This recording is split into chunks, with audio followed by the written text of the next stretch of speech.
Yusek, good afternoon po ulit. Si Senate Minority Leader Alan Peter Cayetano says the impeachment trial should not derail the Senate's investigation into the alleged flood control scam. Sabi niya rin po, mukhang may attempt na isantabi yung pag-iimbestiga sa ibang issue ng korupsyon at mag-focus sa impeachment trial ni Vice President Sara Duterte. At sabi niya po, at kung mangyayari daw po yung gusto ng Malacanang, then this will be selective justice. Ano po ang response dito ng palasyo? Tinanong niyo po ba sa kanya kung ano yung sinasabi niyang gusto ng Malacanang? Hindi ko masasagot kung ano yung masusunod ang gusto ng Malacanang. Ano muna yung gusto ng Malacanang? Sa Facebook Live niya po ito, sinabi Yusek Claire, and sinabi niya nga po na magkakaroon ng selective justice kung ang magiging focus lang ay yung impeachment trial ni Vice President Duterte. Sino naman ang po nagsabi sa kanya na magkakaroon lang ng focus sa impeachment trial ni Vice Presidente?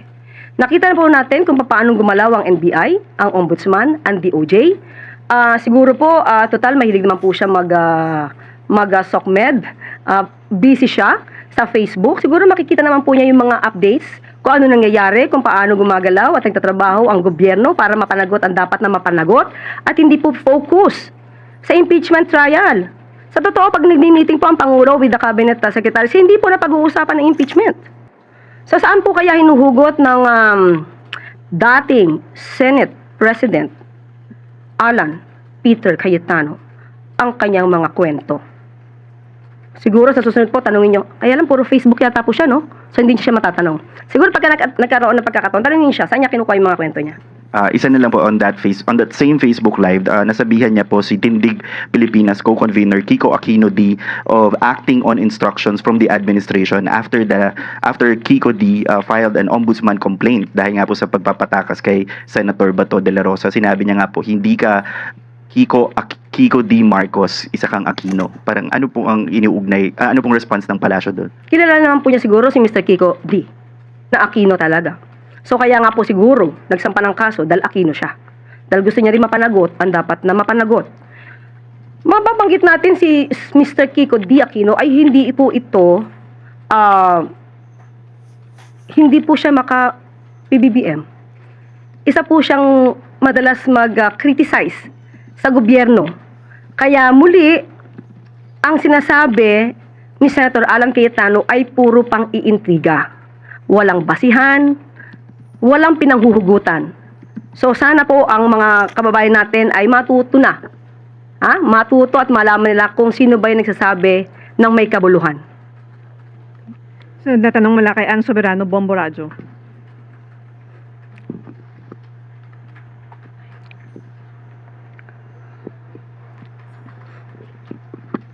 Yusek, good afternoon. Yusek, possible po na matatapos na yung pre-trial conference ngayong araw sa impeachment case ni Vice President Sara Duterte. Kung magpapatuloy po ang Senado sa paglilitis ng impeachment laban kay Bibi Sara, ano ang katiyakang maibibigay ng Malacanang na hindi maantala o maapektuhan ang operasyon ng gobyerno at ano ang mensahe ng Pangulo sa mga Pilipinong nagkakaroon daw umano ng pagkahati-hati dahil sa usapin ng impeachment? Ang ehekutibo po, ang Pangulo, hindi po naaantala ang mga proyekto. Patuloy po nagtatrabaho kahit ano pa po ang issue. Maliban lamang po kung may mga taong gusto talaga maantala ang proyekto ng Pangulo. Pero siyempre po, yan po ay lalabanan. At hindi papayagan na maantala ang mga proyekto ng gobyerno dahil lamang sa ibang mga obstructionist. Ang Senado naman po ay may sarili po silang mandato. Alam po nila ang kanilang schedule at alam din po nila ang trabaho nila bilang impeachment court at bilang isang legislative body. Alam po nila kung kailan dapat gumawa ng batas at kailan kailangan na humarap bilang senator judges sa isang impeachment court. So, sa ating palagay, responsable naman din po ang mga senador natin para tapusin ang kanilang trabaho. Huwag na lang sana magkaroon ng pagboboykot muli ng mga sessions. At ano pa po yung pangalawang tanong? Meron pa po ba? Yung mensahe lang po ni Presidente. Okay. Ma'am, sige po ma'am.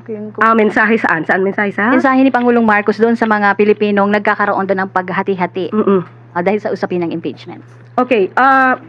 Ang pagpapaigting ng accountability and transparency para sa mga public servants, ito naman ay para sa taong bayan. Hindi ito magiging sanhi ng pagkakahati-hati. Ang magiging ugat lang naman ng pagkakahati-hati ng mga Pilipino ay kung mayroong mga taong gumagawa ng fake news at mga taong gustong itago o mag-cover up ng mga ebidensya para makalusot ang kanilang mga pinupuon o iniidolo. Kailangan po ng taong bayan na makita ang katotohanan. Pag nakita po natin ang katotohanan, mas lalo tayo magkakaisa dahil alam natin kung kailan tayo dapat maniwala at kung kailan tayo dapat hindi maniwala sa mga sinasabi ng iba. Ma'am, another question. Reaction lang din po ng palasyo. Si Representative Chua kasi kanina, kinumpirma niya na si Mary Grace Piatos ay isa sa material witness ng prosecution sa confidential funds. Reaction lang po ng palasyo. Strategy po nila yun. Strategy nila. Pero kung ayon sa PSA ay walang Mary Grace Piatos. So baka mahirapan silang makita kung sino yung Mary Grace Piatos. Pero nasa kanila po yung style or strategy. Salamat, ma'am. So, natanong mula kay Erica Sinaking, Business World. Good afternoon po, Yusek. On a different note naman po, the DBCC has lowered the GDP growth forecast for this year to 3.5% to 4.5%, well below the government's initial 5% to 6% target. Does the government see the lower growth forecast as temporary setback? And are there other economic targets that will be revised?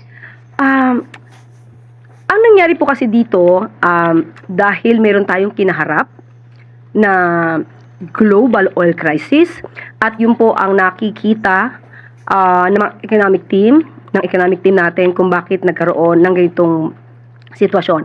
Pero ang sabi naman po ni DBM Secretary Kim De Leon, kailangan na po talagang gumastos ng gobyerno.